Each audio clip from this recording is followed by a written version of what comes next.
Hello friends, Anoop study zone में आप सभी का स्वागत है। बच्चों, हम लोग आज केमिस्ट्री के क्लास में मेटल्स और नॉन मेटल्स के बारे में पढ़ने जा रहे हैं। ठीक है, तो देखिए, अगर हम मेटल और नॉन मेटल की बात करें, ठीक है, मेटल्स एंड नॉन मेटल्स। बेटा देखो, ये जो हम लोगों की केमिस्ट्री का चैप्टर है, ये काफ़ी इम्पॉर्टेंट चैप्टर है। ठीक है, धातु अधातु। ठीक है, धातु अधातु, इसके बारे में आज हम टॉपिक पढ़ेंगे आज के वीडियो में। ठीक है, चलिए, अगर किसी को पता है कि मेटल्स को हम क्या डिफाइन, अगर हम मेटल की बात करते हैं बच्चे, तो हम मेटल के बारे में क्या बात करते हैं, हम कैसे कहेंगे कि क्या चीज़ धातु है, कौन सी हमारी अधातु है। ठीक है, तो इसके डेफिनेशन के बारे में पढ़ेंगे, बाकी हम लोग इसके आगे प्रॉपर्टीज़ भी पढ़ेंगे। उससे पहले बच्चों, आप लोग जब भी क्लास में बैठा करिए, जब भी वीडियो ऑन करिए, आप लोग कॉपी पेन लेकर के बैठिए, ताकि जितनी भी इम्पॉर्टेंट चीज़ें मैं आप लोगों को बताती हूँ वो आप अपनी कॉपी में उसको नोट कर लीजिए। ठीक है, इसके बाद जब भी मैं क्वेश्चंस करवाऊँ तो आप लोग आंसर्स मेरे साथ साथ करते रहिए। ठीक है, चलिए, अगर हम यहाँ पे बात करें मेटल्स की, तो देखिए बच्चे, जो मेटल्स होते हैं बेसिकली, अगर मैं इनको डिफाइन करूँ कि हमारे जो मेटल्स होते हैं ये क्या हैं, मेटल्स क्या होते हैं। ठीक है, धातु क्या होता है। अगर मैं धातु की बात करूं, अगर हमें नॉर्मली अगर हम ये कहें कि धातु क्या है हमारा, ठीक है, तो हम कहते हैं कि ऐसा मेटल, धातु वो चीज़ होती है मैडम, जब कोई चीज़ सॉलिड जो होती है कि बहुत सॉलिड होती है, ठीक है, उसकी कंडक्टिविटी अच्छी होती है, तो वो हमारा क्या कहलाता है, तो वो हमारा कहलाता है मेटल्स या फिर धातु, है ना। ठीक, वैसे ही अगर हम बात करें कि नॉन मेटल की, तो नॉन मेटल क्या हो जाता है, नॉन मेटल वो होता है बच्चे कि मतलब जो इनकी प्रॉपर्टी को नहीं शो करे, मतलब जो मेटल्स की प्रॉपर्टी है उस प्रॉपर्टी को नहीं शो करे, तो वो हमारा क्या हो जाता है, तो वो हमारा नॉन मेटल हो जाता है। ठीक है, तो इसी तरीके से बच्चे जो है कि मेटल और नॉन मेटल की जो इम्पॉर्टेंट कुछ बेसिक प्रॉपर्टीज़ है जिसके बारे में हम बात करेंगे जो है कि आज के लेक्चर में।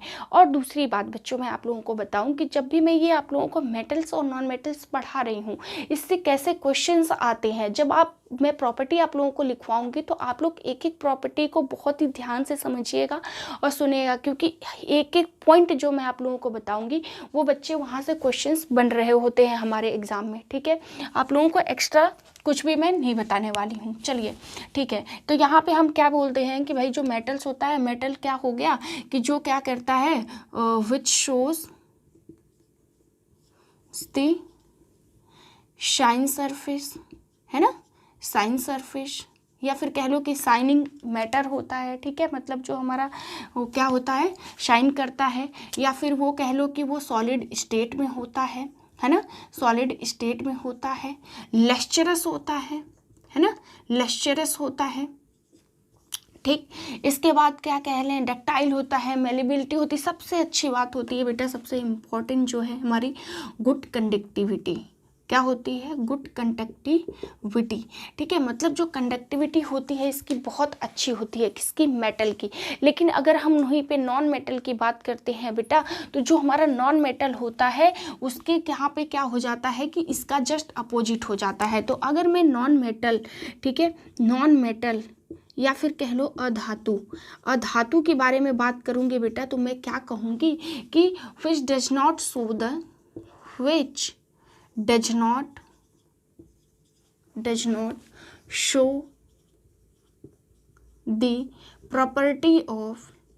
properties of metal, है ना, metals। ठीक, मतलब जो मेटल्स की प्रॉपर्टीज नहीं शो करता है, जो धातु की जो है कि जो धातु की प्रॉपर्टीज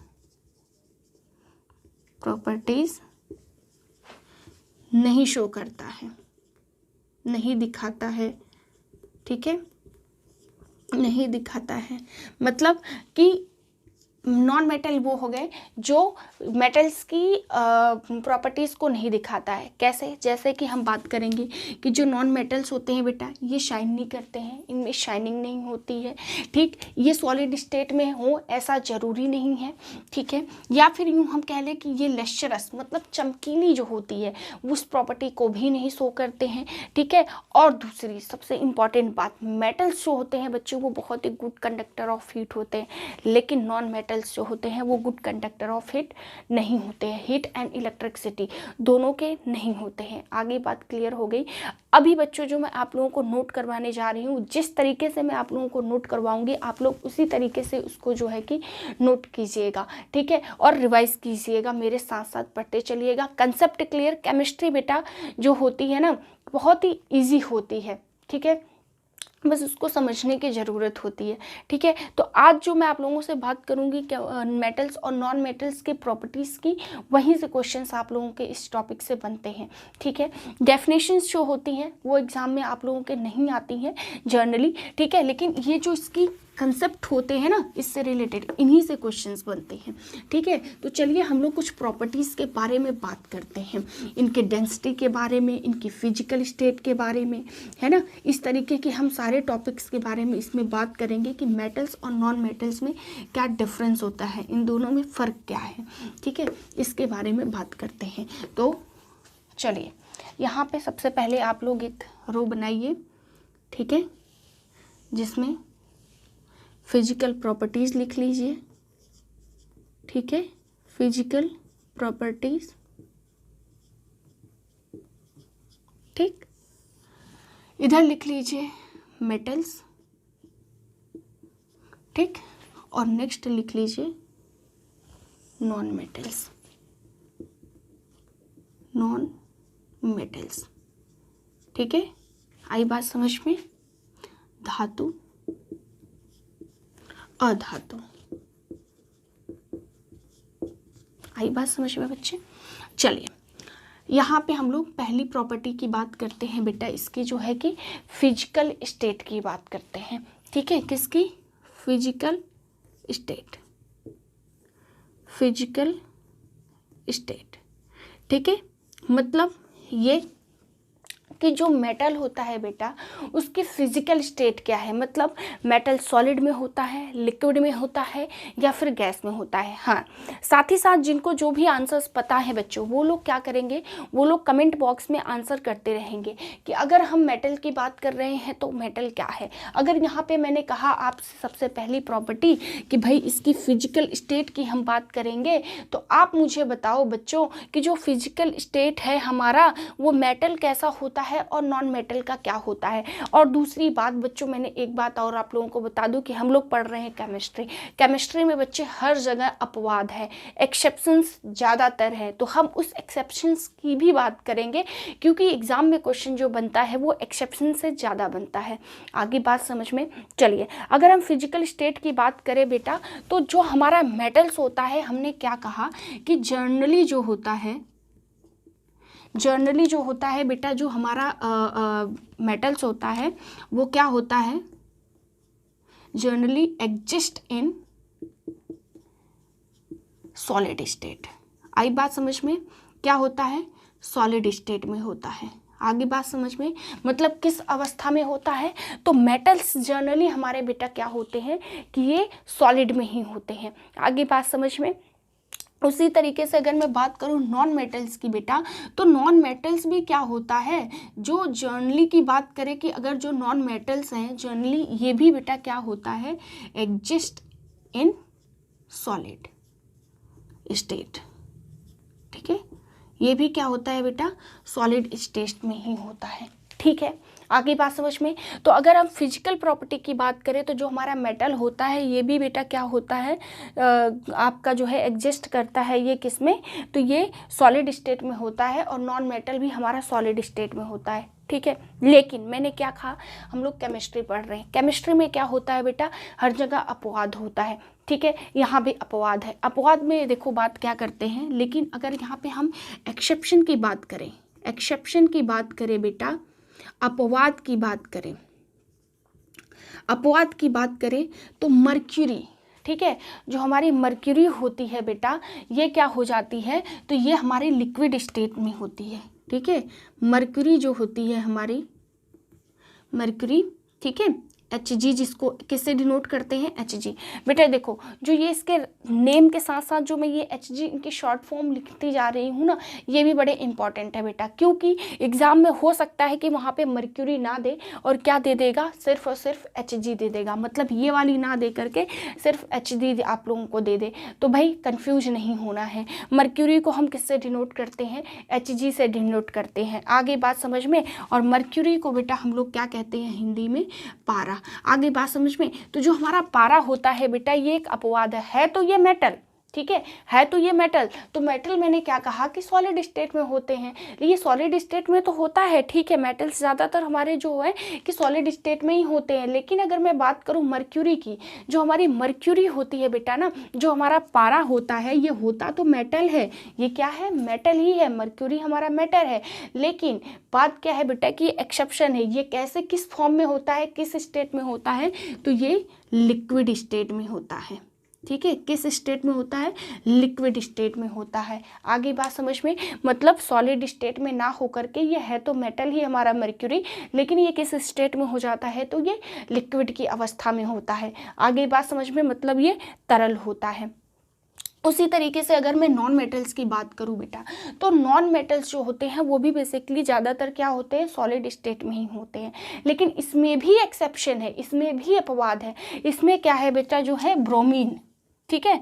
अगर मैं इसमें एक्सेप्शन की बात करूं, एक्सेप्शन की, या फिर कह लो अपवाद की बात करूं बेटा, तो इसमें क्या हो जाता है हमारा ब्रोमीन, ठीक है। ये ब्रोमीन, इसको यार से जो है कि इस तरीके से डिनोट करते हैं। जो ब्रोमीन होता है बेटा, ये भी हमारा क्या हो जाता है, तो ये भी हमारा लिक्विड स्टेट में होता है। जो हमारा ब्रोमीन होता है बेटा, ये क्या हो जाता है, लिक्विड स्टेट में होता है। आई बात समझ में सभी लोगों को कि जो हमारा मेटल्स होता है ये भी सॉलिड स्टेट में है, नॉन मेटल भी सॉलिड स्टेट में ही होता है।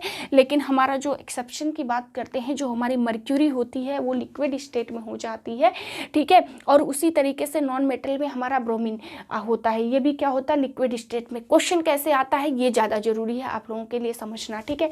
तो क्वेश्चन बेटा इस तरीके से आता है कि आपको 3 ऑप्शंस, जब 4 ऑप्शंस देगा तो 4 ऑप्शंस में क्या देखेंगे कि 3 तो आप लोगों को क्या दे देगा बच्चे। मान लो कि अगर उसको क्वेश्चन इस तरीके से बनाना है कि इनमें से कौन सा जो है कि सॉलिड अवस्था में नहीं है या सॉलिड स्टेट में नहीं है, ऑप्शन में आपको लोगों को दे देगा मेटल्स के 4 मेटल्स दे देंगे, जिसमें से कि एक आपका आंसर Hg भी रहेगा, मर्क्यूरी भी रहेगा। तो मर्क्यूरी को आप लगा देंगे कि ये सॉलिड स्टेट में नहीं है, ये किस में होता है, लिक्विड में। या तो क्वेश्चन रिवर्स करके पूछता है बच्चे कि इन मेटल्स में से कौन सा मेटल है जो कि किस अवस्था में होता है, लिक्विड अवस्था में होता है, तो आंसर क्या हो जाएगा आपका, मर्क्यूरी हो जाएगा।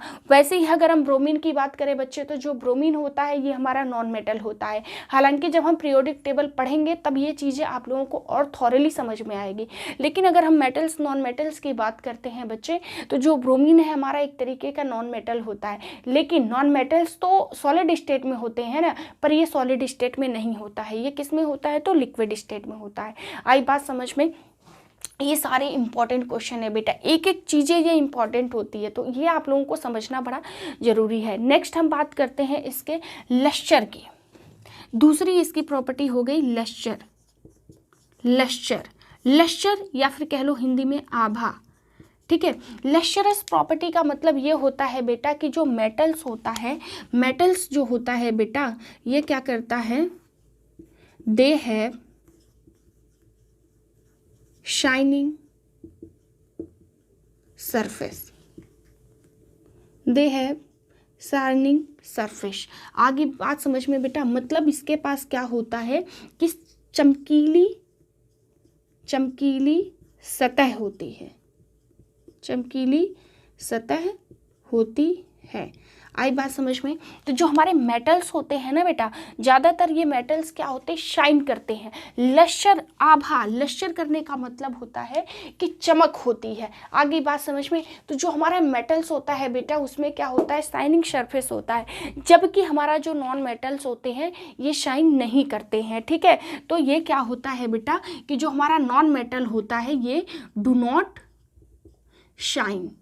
ठीक है, डू नॉट शाइन। आगे बात समझ में, आगे बात समझ में। लेकिन फिर बेटा हमने क्या कहा कि यहाँ पे एक्सेप्शंस की बात हम लोग करते हैं।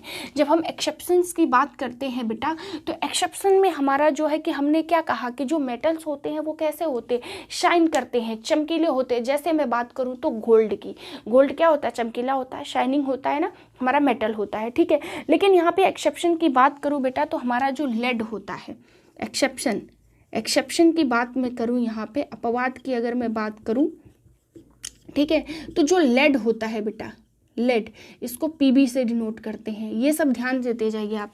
ये क्या होता है बेटा, डल अपीयरेंस शो करता है।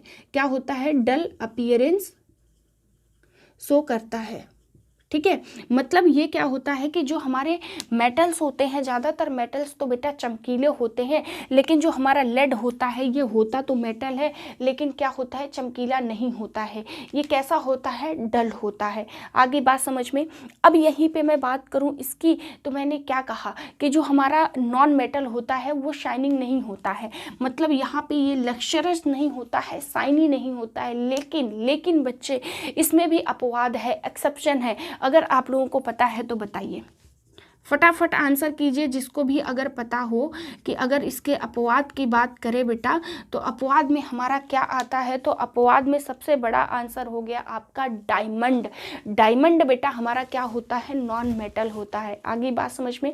जो डायमंड होता है ये क्या हो जाता है बेटा, तो डायमंड हमारा होता है नॉन मेटल। लेकिन आप बताओ क्या डायमंड चमकता नहीं है? सबको पता है कि डायमंड चमकता है। तो जो डायमंड होता है आयोडीन होता है, ठीक है, जो हमारा आयोडीन होता है ये क्या होता है, ये नॉन मेटल होता है, लेकिन ये सब शाइनिंग होते हैं। आगे बात समझ में। ठीक है, इसके बाद यहाँ पे ग्रेफाइट भी होता है, एक ऑप्शन चाहे तो आप लोग ग्रेफाइट भी लिख सकते हैं। ठीक है, चलिए अब आगे मैं इसके तीसरे प्रॉपर्टी की बात करूं बच्चे, तो इसकी हार्डनेस की बात करते हैं। आगे बात समझ में, हार्डनेस की बात करते हैं। चलो बताओ मुझे कौन सा हार्ड होगा, कौन सा हार्ड नहीं होगा। हार्डनेस,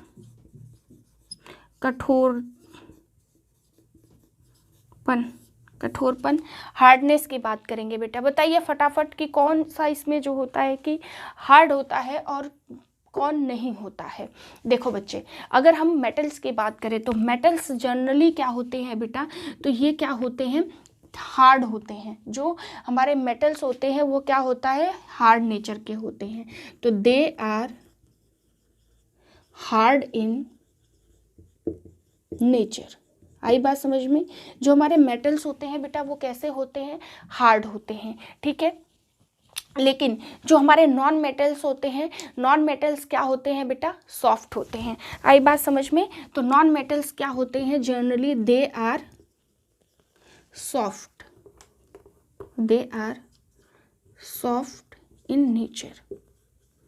ठीक है, बात क्लियर हो गई कि मतलब जो हमारा हार्डनेस की बात करते हैं तो मेटल्स जो होते हैं वो क्या होते हैं, हार्ड नेचर के होते हैं, जबकि हमारे नॉन मेटल्स होते हैं वो सॉफ्ट नेचर के होते हैं जनरली। लेकिन एक्सेप्शंस है। एक्सेप्शंस क्या है बेटा, एक्सेप्शन या अपवाद। अपवाद की बात करूं तो अपवाद में आप लोगों का सोडियम एंड पोटेशियम। आई बात समझ में। सोडियम एंड पोटेशियम, पोटेशियम को कैसे डिनोट करते हैं, ठीक है, सोडियम एंड पोटेशियम। सोडियम और पोटेशियम बच्चे जो होता है ना, ये क्या होते हैं, ये सॉफ्ट होते हैं। सोडियम और जो पोटेशियम होता है ये सॉफ्ट नेचर का होता है, जबकि हमने क्या कहा कि मेटल्स जो होते हैं वो हार्ड होते हैं जनरली, लेकिन सोडियम और पोटेशियम मेटल होते हुए भी सॉफ्ट होते हैं। उसी तरीके से अगर मैं एक्सेप्शंस में बात करूँ बेटा, तो जनरली ये तो मैंने कहा कि ये सॉफ्ट नेचर के होते हैं, लेकिन डायमंड, अभी तो हम लोगों ने बात करी थी कि डायमंड जो होता है नॉन मेटल है, लेकिन क्या डायमंड सॉफ्ट होता है, बिल्कुल नहीं। तो यहाँ पे एक्सेप्शन में आप क्या लिख लीजिए, एक्सेप्शन में आप लोग लिख लीजिए, अपवाद की जब हम बात करते हैं बेटा तो यहाँ पे हो जाता है हमारा डायमंड। ठीक है, जो डायमंड होता है हमारा, जो हीरा होता है हमारा, वो क्या होता है बेटा, तो जो हीरा होता है हमारा वो क्या हो जाता है, एक्सेप्शन है, अपवाद है। हीरा जो होता है, जो डायमंड है, वो होता तो नॉन मेटल है लेकिन उसको सॉफ्ट होना चाहिए, लेकिन वो कैसा हो जाता है हमारा, हार्ड हो जाता है। चलिए अगले प्रॉपर्टी की अगर हम बात करें इसके, तो melting point and boiling point. चलिए फटाफट बताइए, मेल्टिंग पॉइंट और जो बॉइलिंग पॉइंट है इस प्रॉपर्टी के बारे में बताइए भाई, सब लोग फटाफट बताइए कि जो मेल्टिंग पॉइंट होता है और बॉइलिंग पॉइंट होता है हमारा, किसका अधिक होता है और किसका कम होता है। फटाफट सब लोग मुझे आंसर करते रहिए कमेंट बॉक्स में, है ना। जिसको पता है वो मुझे बताइए कि जो इसकी प्रॉपर्टी होती है बेटा हमारे मेटल्स और नॉन मेटल्स की, फटाफट आंसर करते रहिए सब लोग कमेंट बॉक्स में, ठीक है। और केमिस्ट्री बेटा जो मैं आप लोगों को बता रही हूँ ना, देखो यहाँ से कैसे इंपॉर्टेंट क्वेश्चंस आते हैं, ठीक है। Melting point and boiling point, ये हमारी चौथी प्रॉपर्टी है, melting point and boiling point. बताइए किसका मेल्टिंग पॉइंट ज़्यादा होता है, किसका मेल्टिंग पॉइंट कम होता है, और अगर एक्सेप्शंस है तो कौन से हैं। अब तो समझ आ गया कि भाई हम केमिस्ट्री में किस तरीके से पढ़ रहे हैं, प्रॉपर्टी के साथ साथ हमें एक्सेप्शंस भी लेके चलना है। क्यों? क्योंकि हम केमिस्ट्री पढ़ रहे हैं, केमिस्ट्री में हमारे एक्सेप्शंस तो हर जगह भरे पड़े हैं। चलिए बताइए जो बॉइलिंग पॉइंट होता है किसका ज़्यादा होता है और किसका कम होता है, फटाफट बताइए। चलिए अगर हम बात करें बेटा मेटल्स की, तो मेटल्स की जो मेल्टिंग पॉइंट और बॉइलिंग पॉइंट होती है ये हाई होती है, ठीक है। इसकी क्या होती है, मेल्टिंग पॉइंट और जो बॉइलिंग पॉइंट होती है ये क्या होती है बेटा, हाई होती है। आई बात समझ में, कैसी होती है, हाई होती है। जबकि अगर हम नॉन मेटल्स की बात करते हैं तो जो इसकी मेल्टिंग पॉइंट और बॉइलिंग पॉइंट होता है बेटा, ये इसका क्या हो जाता है, लो हो जाता है। इसका जो मेटल होता है इसका मेल्टिंग पॉइंट और बॉइलिंग पॉइंट जनरली क्या होता है, हाई होता है, लेकिन जो हमारा नॉन मेटल होता है इसका लो होता है। अब फिर यहाँ पे एक्सेप्शन आता है, यहाँ पे फिर एक्सेप्शन आ जाता है बेटा। एक्सेप्शन या अपवाद की बात करूँ मैं तो देखो जो हमारा मेटल्स होता है बेटा, इसके एक्सेप्शन में हमारा जो अपवाद होता है वो है हमारी Hg। Hg क्या थी अभी हम लोगों ने Hg बात करी थी, हमारी मर्क्यूरी, ठीक है। ये क्या है Hg, ये क्या होता है बेटा, इसका जो मेल्टिंग पॉइंट और बॉइलिंग पॉइंट होता है ये लो होता है। आई बात समझ में, इसका जो melting point and boiling point ये दोनों क्या होते हैं, तो लो होते हैं। जबकि हमने क्या बात करी कि जो मेटल्स होते हैं इनका जो बॉइलिंग पॉइंट या मेल्टिंग पॉइंट होता है जनरली हाई होता है, लेकिन जो मर्क्यूरी होता है ना, ये क्या करता है, ये सत्यानाश कर दिया मेटल्स का, ये इनका अपवाद बन गया भाई, इसका मेल्टिंग पॉइंट जो होता है लो। अब क्वेश्चन भी ऐसा आता है बेटा कि 4 मेटल्स दे देगा और उसमें से आपको कहेगा कि किसका मेल्टिंग पॉइंट और बॉइलिंग पॉइंट कम है, तो अगर आप जानते होंगे तो आप फटाक से आंसर लगाएंगे कि मर्क्यूरी। अब देखो भाई मैंने इसीलिए कहा था कि आप लोग इसका जो नोटेशन है इसको याद कर लीजिए, ठीक है। Hg से हम किसको करते हैं, तो मर्क्यूरी को करते हैं। किसको करते हैं भाई, मर्क्यूरी को करते हैं, ठीक है। ये चीज़ आप लोग हमेशा याद रखिए कि Hg मतलब मर्क्यूरी, ठीक है। आगे बात समझ में। अब हमने क्या कहा कि जो नॉन मेटल्स होते हैं बच्चे जनरली इनका मेल्टिंग पॉइंट बॉइलिंग पॉइंट क्या होता है, लो होता है, लेकिन यहाँ पे भी एक्सेप्शन है। एक्सेप्शन की बात करें यहाँ पे क्या हो जाएगा हमारा, कार्बन। यहाँ पे जो नॉन मेटल्स होते हैं इनकी मेल्टिंग पॉइंट की बात करते हैं बेटा, तो ग्रेफाइट एंड कार्बन। कार्बन क्या होता है भाई, कार्बन क्या होता है, सबको पता है ना कि जो कार्बन होता है ये हमारा नॉन मेटल होता है, ठीक है। तो कार्बन क्या होता है, जो नॉन मेटल होते हैं उनका जो बॉइलिंग पॉइंट और मेल्टिंग पॉइंट होता है वो जनरली लो होता है, लेकिन जो ये कार्बन होता है और ग्रेफाइट होता है ये है एक्सेप्शन। ये क्या है, एक्सेप्शन, अपवाद है बेटा, ठीक है।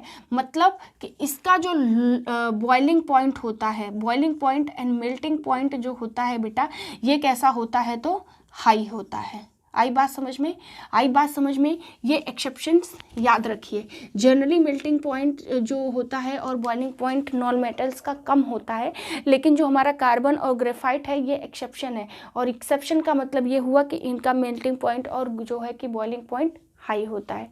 Is that clear? चलिए नेक्स्ट प्रॉपर्टी की बात करते हैं, डेंसिटी। चलिए फटाफट बताइए कि डेंसिटी किसकी ज़्यादा होती है और किसकी डेंसिटी कम होती है, और एक्सेप्शंस की बात भी बेटा आप लोग करिए, ठीक है। बताइए कि जो डेंसिटी होती है किसकी ज़्यादा होती है और किसकी कम होती है।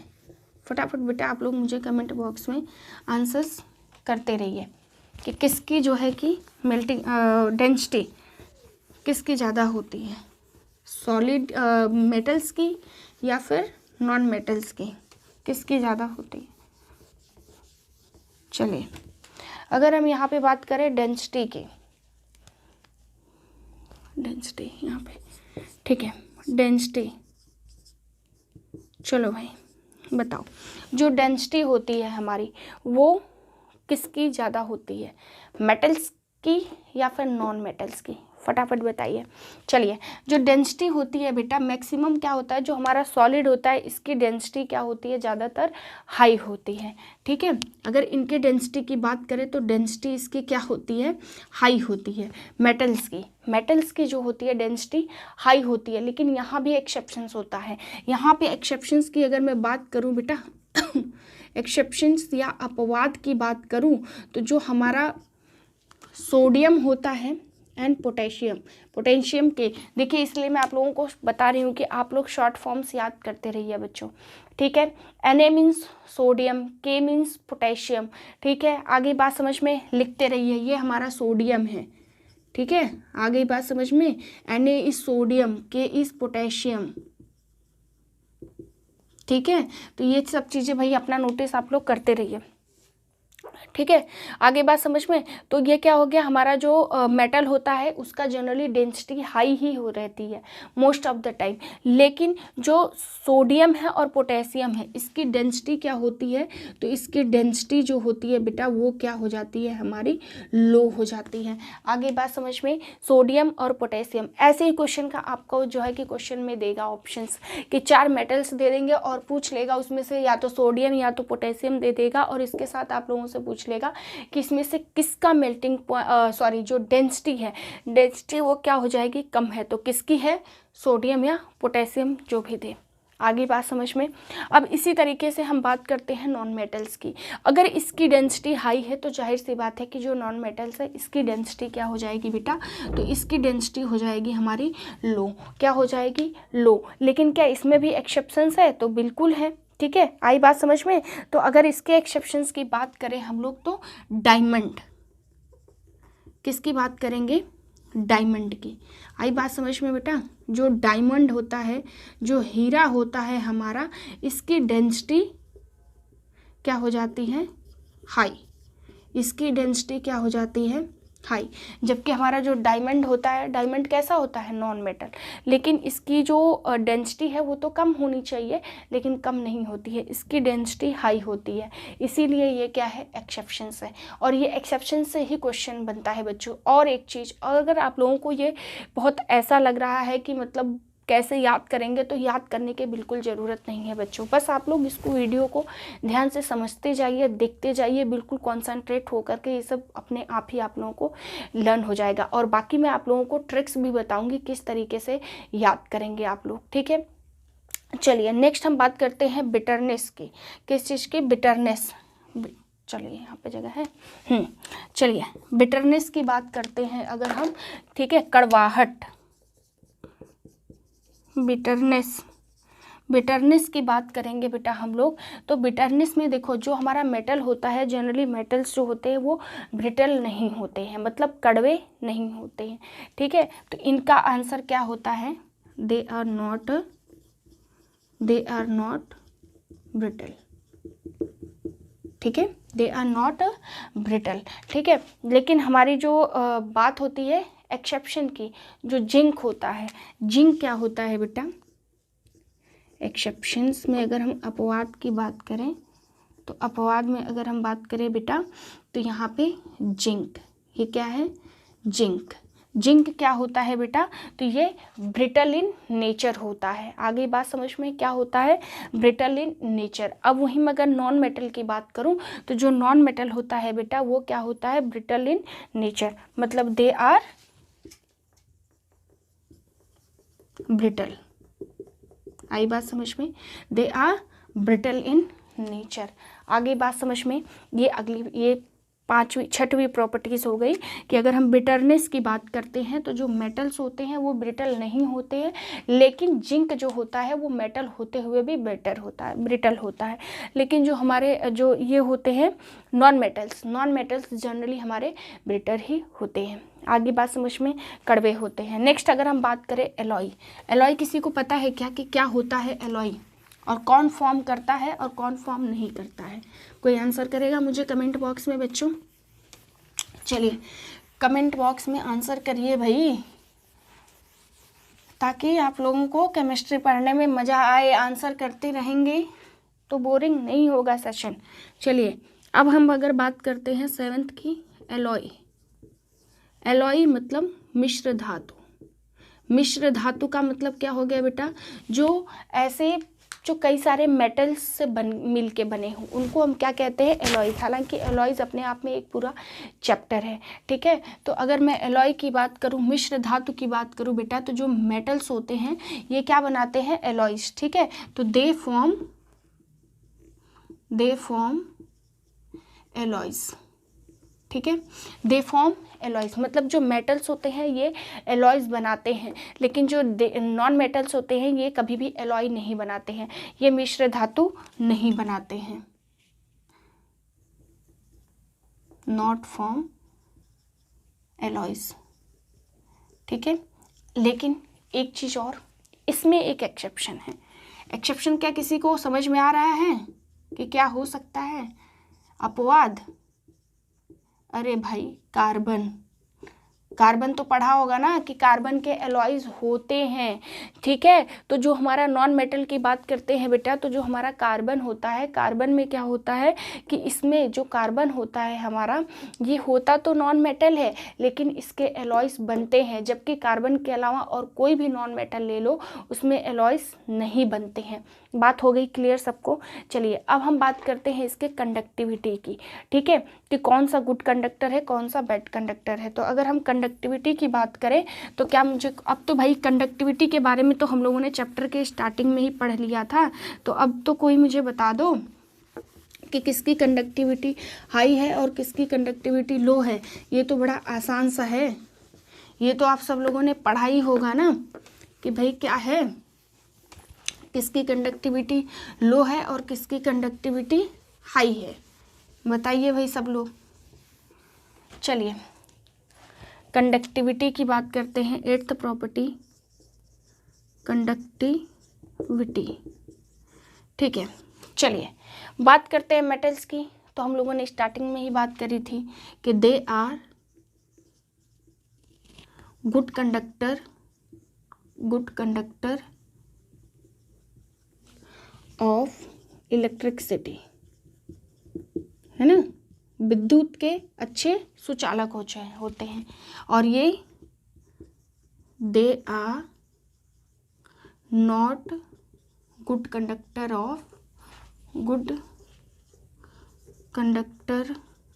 Of electricity. आई बात समझ में बेटा? ये क्या होते हैं? गुड कंडक्टर ऑफ इलेक्ट्रिसिटी नहीं होते हैं। जो नॉन मेटल्स होते हैं वो गुड कंडक्टर्स ऑफ इलेक्ट्रिसिटी नहीं होते हैं, ठीक है। अब मैं बात कर रही हूँ यहाँ पे जो इससे कंडक्टिविटी से एक क्वेश्चन बड़ा इंपॉर्टेंट है, अगर इस चैप्टर से आता है तो ये क्वेश्चन भी बहुत ही इंपॉर्टेंट है कि ये बताइए कि सबसे अच्छा, ठीक है, सबसे अच्छा कंडक्टर कौन सा होता है, Ag या कॉपर? बताइए। Ag हो गया हमारा सिल्वर और ये हो गया हमारा कॉपर। बताइए। तो अगर बात करें बेटा तो जो सिल्वर होता है वो ज़्यादा अच्छा गुड कंडक्टर ऑफ इलेक्ट्रिसिटी होता है, और ये दोनों क्या होते हैं बेटा? हमारे मेटल्स होते हैं। आगे बात समझ में? तो ये तो हो गए बेटा कुछ मेटल्स और नॉन मेटल्स की हम बात करें तो इनकी फिजिकल प्रॉपर्टीज़ के बारे में बात हो गई, ठीक है, कि मतलब मेटल्स और नॉन मेटल्स और कुछ एक्सेप्शंस की भी हम लोगों ने बात कर ली कि जनरली जो हमारे एग्ज़ाम में आते हैं ये एक्सेप्शंस, ठीक है। आगे बात समझ में बेटा, देखो अब इसको याद करने का सबसे अच्छा तरीका है, पहले तो मेरी वीडियो को अच्छे से प्रॉपरली बिना कहीं पे डिस्टर्बेंस हुए और अपनी कॉपी पेन को बिल्कुल दूर रख करके इसको ध्यान से सुनिए और समझिए, ठीक है। नेक्स्ट पॉइंट का आप काम क्या करेंगे कि अपनी कॉपी उठाइए और अपने मन से इसकी प्रॉपर्टीज़ यहाँ पे लिख डालिए, और जैसे मैंने ये चार्ट फॉर्म करी है इस चार्ट को आप लोग फॉर्म करिए और खुद से लिखने की कोशिश कीजिए बच्चे। एक बार अगर इसको लिख लेते हैं तो आपको ये ज़िंदगी में कभी भी नहीं भूलेगा, ठीक है। हो गई बात क्लियर बच्चों आप लोगों की, ठीक है। ये तो हम लोगों ने थोड़ा सा बात करी थी फिजिकल प्रॉपर्टीज़ की, इसमें और भी है, मेटल्स नॉन मेटल्स में अभी काफ़ी कुछ हमें पढ़ना है, ठीक है। लेकिन बच्चे क्या है कि हमने सिर्फ वही बातें करी हैं जो एग्ज़ाम में आते हैं जनरली और जो ऑलरेडी एग्ज़ाम में आए हुए हैं। मैंने सिर्फ उसी टॉपिक से आप लोगों के ये पॉइंट्स उठाए हैं और इनको एक टेबल फॉर्म में आप लोगों को जो है कि दे दिया, ठीक है। अब अगली बात कर लेते हैं बेटा, थोड़ा सा अगर मैं केमिकल प्रॉपर्टीज़ की बात करूँ तो जो मेटल ऑक्साइड्स होते हैं बेसिकली वो किस नेचर के होते हैं, कोई बताइए आप लोग। जो मेटल ऑक्साइड होते हैं इनकी थोड़ी सी मैं केमिकल प्रॉपर्टीज़ की अगर यहाँ पे बात कर लूँ, ठीक है, केमिकल प्रॉपर्टीज़ की बात करूँ, ठीक है, चलिए इसको हम हटा ही देते हैं। बाकी बताइए केमिकल प्रॉपर्टीज़ में अगर मैं बात करूँ बेटा, जो मेटल ऑक्साइड्स होते हैं वो कैसे होते हैं, जो हमारे मेटल ऑक्साइड्स होते हैं वो कैसे होते हैं, उनका नेचर कैसा होता है। फटाफट आंसर करते रहिए कमेंट बॉक्स में, जिन जिन को भी पता है भाई हमें आंसर करते रहिए, है ना। आंसर करने से बच्चों आप लोगों की प्रैक्टिस ज़्यादा अच्छी होगी, इस चीज़ का आप लोग ध्यान दीजिए, ठीक है। इसलिए कमेंट बॉक्स में आंसर करते रहा करिए। और केमिस्ट्री को जो है कि ध्यान से बच्चों, अगर आप लोगों ने एक बार वीडियो को सुन लिया मेरा तो यकीन मानिए कि आप लोगों को बिल्कुल केमिस्ट्री रटनी भी नहीं पड़ेगी, समझ में भी आ जाएगी और कॉपी उठा करके एक बार लिख लीजिए, बस बात ख़त्म, ठीक है, और आपके एग्ज़ाम क्वालिफाई। चलिए फिलहाल हम इसके कुछ केमिकल प्रॉपर्टीज़ की बात कर लेते हैं। केमिकल प्रॉपर्टीज़, केमिकल प्रॉपर्टीज़ में बात कर रहे थे, हमने क्वेश्चन किया था कि जो मेटल ऑक्साइड्स होते हैं बेटा, जो हमारे मेटल ऑक्साइड्स होते हैं, जो मेटल ऑक्साइड्स होते हैं, जो हमारे मेटल ऑक्साइड्स होते हैं वो किस नेचर में होते हैं। Metal oxides are in nature. चलिए ये बताइए जो मेटल ऑक्साइड्स होते हैं, कौन से मेटल ऑक्साइड्स कैसे होते हैं, तो ये बेटा जनरली किस चीज़ में होते हैं, आपके बेसिक नेचर में होते हैं, क्षारीय। किस में होते हैं, बेसिक, या फिर ये कह लो कि क्षारीय नेचर के होते हैं, ठीक है। आगे बात समझ में, लेकिन यहाँ भी एक्सेप्शन है, यहाँ भी एक्सेप्शन है, या फिर यूँ कह लीजिए कि अपवाद। अपवाद में बेटा यहाँ पे मैं बात करूँ तो हमारा क्या हो जाता है, जिंक ऑक्साइड या फिर एल्यूमिनियम ऑक्साइड, ठीक है, जिंक ZnO, ठीक है, ये या फिर Al2O3।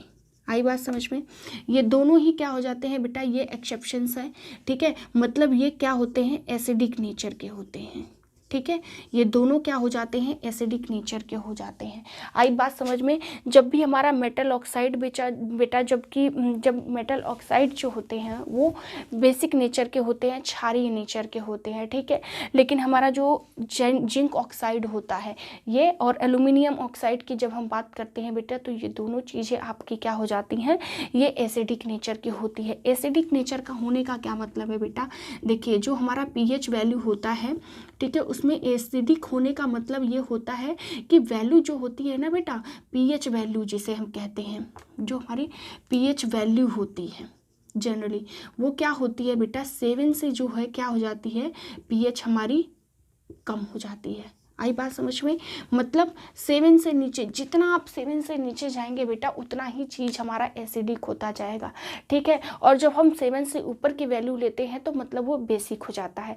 जैसे हमारा वाटर होता है, ठीक है, ये क्या होता है, बेसिक नेचर में होता है, या यूँ कह लो कि ठीक है एसिडिक नहीं होता, क्योंकि एसिडिक होता तो हम उसको पी नहीं पाता, हमारे लिए वो सूटेबल नहीं होता, ठीक है। तो 7 से जब वैल्यू बेटा कम हो जाती है, पीएच वैल्यू 7 से कम रहती है, इसका मतलब है कि वो क्या हो जाता है, आपका एसिडिक नेचर है। और अगर पीएच वैल्यू बेसिक की बात करते हैं तो हमारा जो पीएच वैल्यू होता है वो क्या हो जाता है बेटा 7 से, एक मिनट, 7 से छोटा, 7 से छोटा है ना, पीएच वैल्यू कम, पीएच वैल्यू अगर कम होती है हमारी, ठीक है, मतलब पीएच वैल्यू 7 से छोटी हो जाती है तो हमारा एसिडिक हो जाता है, और पीएच वैल्यू अगर 7 से ज़्यादा हो जाता है तो हमारा बेसिक हो जाता है, या फिर कह लो कि क्षारीय नेचर में होता है, ठीक है। आगे बात समझ में, बाकी पीएच वैल्यू के बारे में हम लोग डिटेल डिस्कशन कभी करेंगे, ठीक है, क्योंकि इससे काफ़ी इंपॉर्टेंट क्वेश्चन आते हैं, तो मैं आप लोगों को बताऊँगी कि जो हमारे पीएच वैल्यू से कैसे क्वेश्चन हमारे बनते हैं बेसिकली, ठीक है। चलिए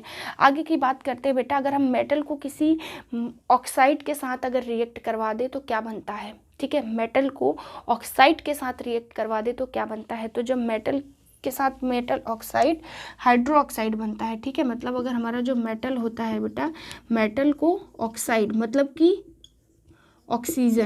ऑक्सीजन की प्रेजेंस में जब हम बेटा कोई रिएक्शन करवाते हैं तो वो रिएक्शन कैसी बन जाती है, तो वो हो जाती है बेटा मेटल जो होता है हाइड्रो ऑक्साइड, उसके साथ हाइड्रोजन निकल जाता है, ठीक है। तो जो भी मेटल है, मेटल हाइड्रो ऑक्साइड, ठीक, और उसके साथ हाइड्रोजन गैस निकल जाती है। तो जब भी किसी मेटल ऑक्साइड को अगर हम रिएक्ट करवाते हैं तो वो क्या हो जाता है, मेटल हाइड्रो ऑक्साइड बन जाता है, और उसके साथ साथ इसमें मतलब मेटल, एक मिनट, मेटल को वाटर के साथ, सॉरी ऑक्साइड नहीं, ऑक्साइड तो हमारा मतलब वो बनता है ना मेटल को वाटर के साथ, ये ध्यान देना, मेटल को वाटर के साथ जब आप रिएक्ट करवाते हो तो मेटल हाइड्रो ऑक्साइड बन जाता है, और उसके साथ हाइड्रोजन गैस रिलीज हो जाती है, निकल जाती है, ठीक है। आई बात समझ में? तो ये चीज़ें थी बेटा जो केमिकल प्रॉपर्टीज़ में जनरली, देखिए मैंने यहाँ पे सिर्फ वही टॉपिक्स लिए हैं जो इससे कि क्वेश्चंस बनते हैं, हालांकि इसके रिएक्शन से रिलेटेड बहुत सारी क्वेश्चंस है, बहुत सारी प्रॉपर्टीज़ भी हैं, है ना, लेकिन मैंने उसको देखा है कि जनरली वो एग्ज़ाम में नहीं आए हैं, इसलिए मैंने सिर्फ उन्हीं टॉपिक्स को लिया है जो कि आपके एग्ज़ाम में ऑलरेडी आए हुए हैं ज़्यादातर। तो जैसे अगर क्वेश्चन यहाँ पर दे देगा कि किसी मेटल को अगर आप लोग जो है वाटर के साथ रिएक्ट करवाते हैं तो वो क्या बन जाएगा, मेटल हाइड्रो ऑक्साइड, और उसके साथ गैस रिलीज होती है हाइड्रोजन। क्वेश्चन क्या देता है, क्वेश्चन इसी तरीके से पूछता है कि अगर दो मतलब मेटल है कोई, ठीक है, मान लो एल्यूमिनियम है, उसको वाटर के साथ अगर रिएक्ट करवा दिया तो वो पूछता है कि उसमें क्या होता है कि या कौन सी गैस रिलीज होती है, ठीक है।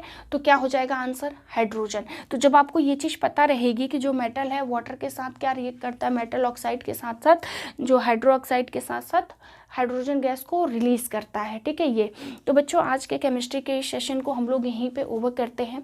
बाकी कोई डाउट हो तो कमेंट बॉक्स में आप लोग अपने कन्फ्यूजन, अपने जो भी डाउट्स हैं, क्वेश्चंस हैं, उनको नोट करके लिख दीजिए, मैं नेक्स्ट वीडियो में उसका आंसर करूँगी आप लोगों को, ठीक है। आगे बात समझ में, ठीक। और बाकी बच्चे जो मैंने आज आप लोगों को प्रॉपर्टीज़ पढ़ाई हैं उनको प्लीज़ एक बार आप लोग जो है रिवाइज कर लीजिए, ताकि नेक्स्ट लेक्चर में जब हम लोग इसको कंटिन्यू करेंगे तो आप लोग जो है कि आंसर्स मेरे को करते रहेंगे, इससे आप लोगों की अच्छी प्रैक्टिस हो जाएगी, ठीक है। और बच्चे एक चीज़ ध्यान से सुनिए कि सारे क्वेश्चंस यहीं से बनते हैं, इनके प्रॉपर्टीज से बनते हैं। तो अगले वीडियो में जब हम कंटिन्यू करेंगे बच्चों तो हम आपको बताएंगे कि इस टॉपिक का जो हम लोगों ने आज पढ़ा है उससे क्वेश्चंस कैसे बनते हैं बेसिकली, जो आपके एग्जाम्स में आते हैं, ठीक है। तब तक आप लोग इसको रिवाइज करते रहिए, पढ़ाई करते रहिए, ठीक है। तब तक अब नेक्स्ट वीडियो में हम लोग मिलेंगे जो है कि नेक्स्ट टॉपिक के साथ, मतलब इस जो है कि मेटल नॉन मेटल को ही कंटिन्यू करेंगे इसके कुछ टॉपिक के साथ, ठीक है। तब तक अपना ध्यान रखिए, पढ़ाई करते रहिए। Thank you.